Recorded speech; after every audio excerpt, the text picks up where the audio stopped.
So, eto na nga mga sangkay. May lumabas po ngayong bagong survey pagdating po sa mga senador. So, tingnan po natin ang report.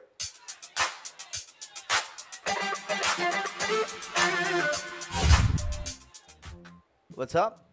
Hello guys, kamusta po kayong lahat? Sa lahat ng mga nanonood dyan, good day. Alright, sa lahat ng mga solid sangkay, mag-comment po kayo sa ibaba ng hashtag solid sangkay. Kasama po ang inyong mga lugar, inyong mga lokasyon. Para siyempre magkakilala din po tayo dito dahil binabasa din po yan ng mga ibang mga solid sangkay para siyempre makikita nila, uy, si ano pala, taga Pangasinan pala to. Di ba?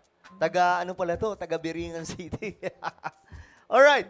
Sa mga hindi pa po dyan nakakapag-subscribe, nako, i-subscribe nyo na. Nako. Road to 2 million subscribers na po tayo, guys. Mabilis po ang mga pangyayari, no? Tayo po ay 1.4 million subscribers na. At ilang tulong na lang, 1.5 million subscribers na rin po tayo. So kung gusto nyong mapabilang sa dumaraming mga solid sangkay, ngayon pa lang, makikita nyo po yung subscribe button sa ibaba.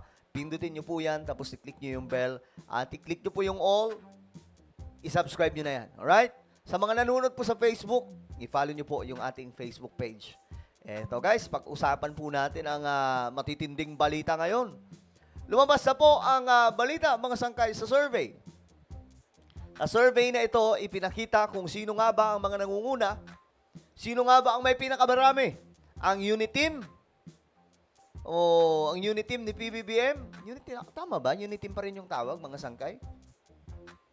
Basta yung mga kaalyado ni PBBM o mga kaalyado ng mga DDS. Sino nga ba ang didiretso?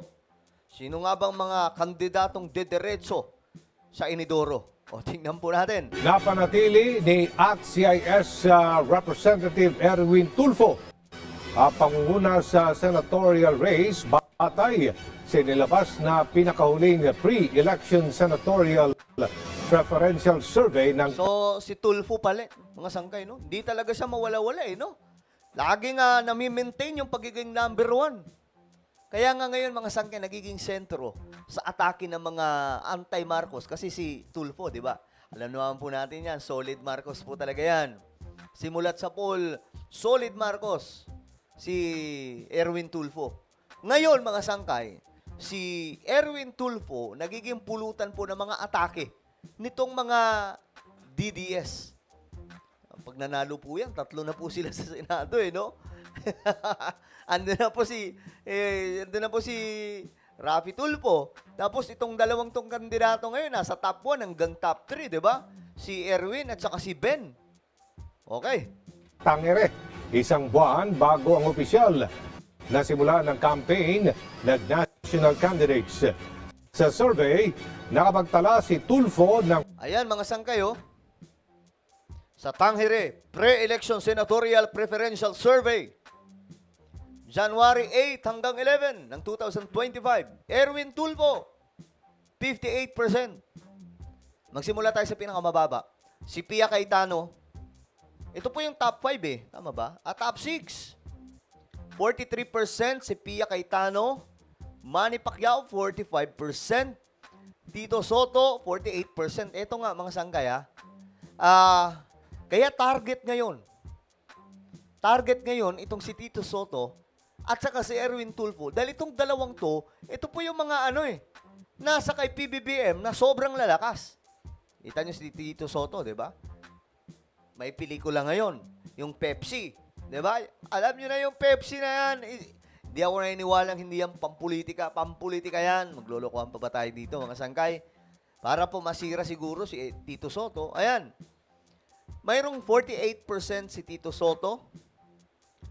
49% si Ben Tulfo. Grabe. Magkakalapit lang to.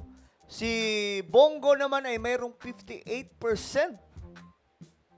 Si Erwin Tulfo ay mayroong, si Bongo 50%, 50.96%. Si Bongo, si Erwin Tulfo ay mayroong 58%. So, na-maintain po ni Erwin Tulfo, medyo malayo po siya, mga sangkay. Ang mga magkakalapit dito, itong si Bongo, Ben Tulfo, Tito Soto, Manny Pacquiao, Pia Cayetano. Ngayon, mga sangkay, ang tanong kasi dito, sa top 6 na ito, Si Bongo lang ang nakapasok. Galing sa kabilang dako.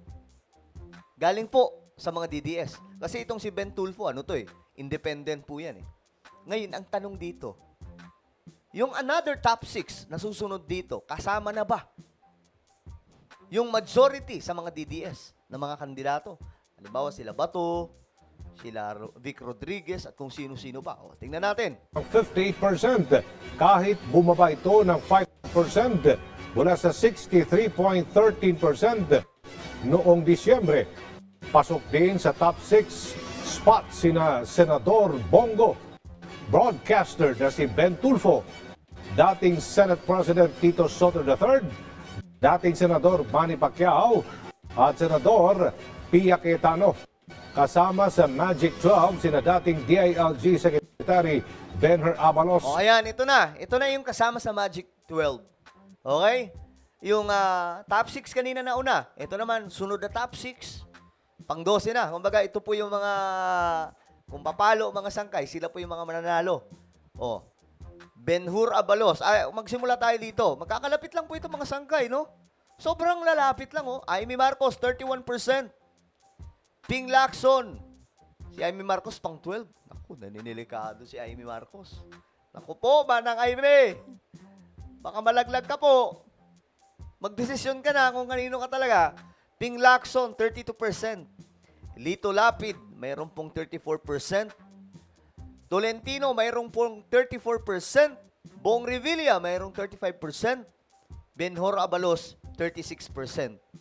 Lahat ng ito, mga sangkay, for your information, lahat ng ito kaalyado po ng administrasyon. So, asan po, mga sangkay, yung mga DDS na mga kandidato? Sila nga ba? Ito yung tanong mga sangkay, since hindi po sila nakasama dito sa Magic 12 Parang ang dating lang po si ano lang ang papalo Si Bongo lang po ang papasok mga sangkay. Siguro dahil po sa malasakit program niya ngayon. 'Di ba? Sabi malaking tulong daw po talaga 'yan. Mga sangkay, may mga naririnig din po talaga ako. No bias. No, alam po natin galing po sa government 'yan. Pero kahit ako mga sangkay, masasabi kong maganda po ang programa na 'yon. Dahil mismo ako nakikita ko kahit doon po sa mga lugar namin, usap-usapan po yan, napakaganda ng programa ni Senator Bongo. Kaya hindi po ako nagtataka kung mapapabilang siya sa mga mananalo. But the rest, yun ang nakakalungkot sa lahat ng mga DDS. Baka hindi sila manalo. Kasi mga sangkay, biruin mo, si Bongo lang ang papasok. Remember mga sangkay yung mga dilawan noon, mga kandidato po nila. Sino lamang po ang nakapasok? Si Ontiveros lang. Yun lamang po, mga sangkay, yung nakapasok nun. Si Ontiveros, of course, andyan si Pimentel. No? Pero, mga sangkay, si Ontiveros kasi, sila po talaga yung mga nakikipagbakbakan noon na mga grabe, sobrang bakabanat sa mga Marcos. Diba, mga sangkay? So, mukhang ito rin po ang mangyayari ngayon. Kung noon, inaasar po natin na yung, ano ba tawag din, yung mga dilawan, diretso inuduro. Ngayon, mga sangkay, yung mga DDS na politiko, mukhang sila po yung didiretso sa inidoro. Tuloy natin to.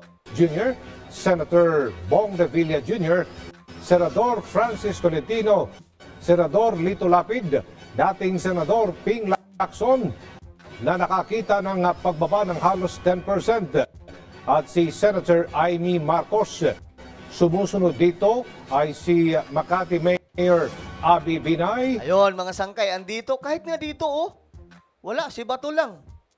Kahit nga dito, si Bato lang, ang pumapalo. Diba? Kumbaga po, kung mananalo si Bato, wala, mga sangkay. Si Bato lang at saka si Bongo, pero malabo yan si Bato. Ako, naiimposiblihan ako dyan. Parang malabo talaga. Itong si Pamakino, malabo din po yan.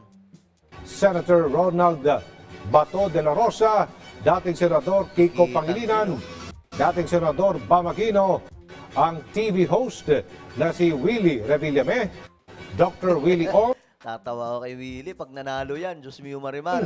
at Representative Camille Villar.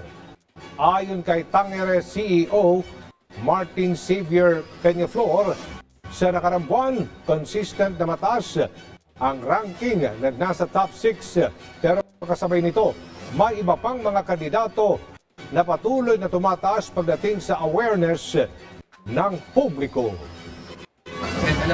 Well, mga sangkay, yan po yung abangan natin. Pero, ganun pa man mga sangkay, dito nga, si Bongo lang po ang pumasok sa survey na ito sa mga DDS. Ayan, oh. Kahit dito wala. Sa Magic 12, si Bongo lamang po yung pasok. So, ang ibig sabihin, mukhang dediretso lahat halos ng mga kaalyado ni President Duterte, mukhang lahat sila pupulutin sa inidoro. Ano po ang inyong opinion, mga sangkay? Just comment down below. Meron mo tayong YouTube channel, Sangkay Revelation. Hanapin niyo po ito sa YouTube dito. Magaganda po yung topic natin about sa Bible, about sa mga nangyayari ngayon, related po sa Bible prophecy. Hanapin niyo lamang po ito sa YouTube. Kapag nakita niyo na, i-click niyo po yung subscribe, i-click ang bell, at i-click niyo po yung all. Ngayon din, mga sangkay, pagkatapos niyo mapanood ang ating vlog na to. Alright, so ako na po ay magpapaalam. Mag-iingat po ang lahat. God bless everyone.